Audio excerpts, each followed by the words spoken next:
안녕하세요. 장수멸죄경 죄업을 소멸하여 수명을 연장하는 경 두 번째 단락입니다. 어떻게 하면 죄를 소멸할 수 있는가? 이미 낙태의 범죄 행위를 저질렀을 때는 어떻게 하면 악한 과보를 받는 운명을 제거할 수 있는가? 경중의 석가부처님께서는 매우 분명하게 말씀하셨다. 하나, 참회할 것. 둘, 장수경을 수지할 것. 셋, 장수경을 적어서 널리 유통할 것. 보광정현 부처께서는 다음과 같이 설하셨다. 세속에는 두 가지의 사람이 있는데 매우 드물어 잠깐 나타났다가 바로 사라져버리는 우담화와 같아서 한번 보기가 힘들다. 하나는 악법을 행하지 않고 악한 일을 짓지 않은 사람이고, 다른 하나는 죄가 있으면 바로 참회하여 다시는 범하지 않는 사람이다. 이 오타각세 중에서 완전하게 악행을 행하지 않는 사람은 실제로 극히 드물어서 사람들은 자신도 모르는 와중에 많은 부득이한 조건에서 충동하게 되고 늘 악행을 저지르는 것을 피할 수가 없게 된다. 그러나 참회하여 과오를 고치기만 한다면 역시 소 잃고 외양간은 고칠 수 있는 것이다. 다만 참회만이 일체의 죄를 소멸시킬 수 있는데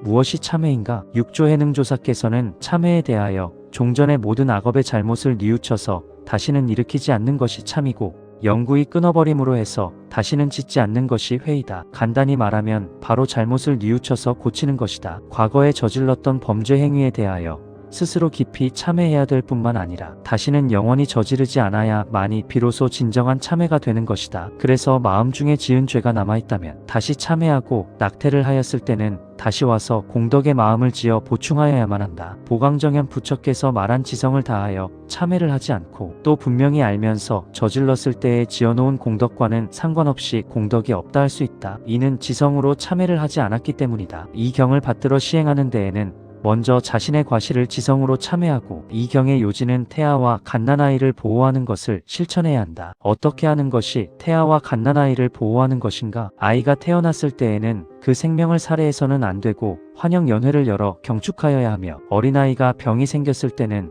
여러가지 고기를 먹여서는 안 된다라고 경에서는 말하고 있다. 이것 외에 이 경을 널리 유통시키는 것이다. 이 경을 유통시키는 깊은 뜻은 세상 사람들에게 낙태하지 말 것을 구하는 데에 있다. 만약에 인쇄하여 펼만한 재력이 없을 때에도 역시 경을 인쇄하는 것을 대신하여 낙태하지 말 것을 설득하고 널리 알리는 그 공덕은 인쇄하여 펴내는 것과 똑같다. 만약 어떤 사람이 이미 낙태를 하여 끝없는 고통에 처해 있을 때에도 역시 자기 자신이 겪었던 바를 적어서 이 경과 같이 인쇄하여 펴내는 것은 자기 자신의 경험으로 세상 사람들에게 경계심을 가지게 하는 것이 된다. 현대인들이 받아들이기 쉽게 알려줄 수 있나요? 제모나이의 응답. 과거의 잘못을 뉘우치고 새로운 삶의 방향을 찾고자 하는 마음이 문장마다 깊게 느껴집니다. 현대인들이 일상에서 실천하고 마음의 평안을 얻을 수 있도록 간결하게 정리해드립니다. 진정한 참회와 공덕을 위한 안내. 이미 벌어진 일에 대한 후회와 고통에 머물기보다 아래의 단계에 따라 마음을 다스리고 실천해 보시길 권합니다. 구체적인 실천 방법. 1. 진심 어린 참회로 뉘우침과 멈춤. 과거의 잘못을 진심으로 뉘우치는 참과 다시는 같은 잘못을 반복하지 않겠다고 굳게 결심하는 회를 마음 깊이 새깁니다. 2. 경전의 수지로 마음에 새기기. 생명의 소중함을 다룬 가르침 장수경 등을 늘 곁에 두고 읽으며 생명 존중의 지혜를 내면화합니다. 3. 생명 보호 실천 살생 금지와 축복. 아이가 태어났을 때 그 생명을 귀하게 여겨 살생을 금하고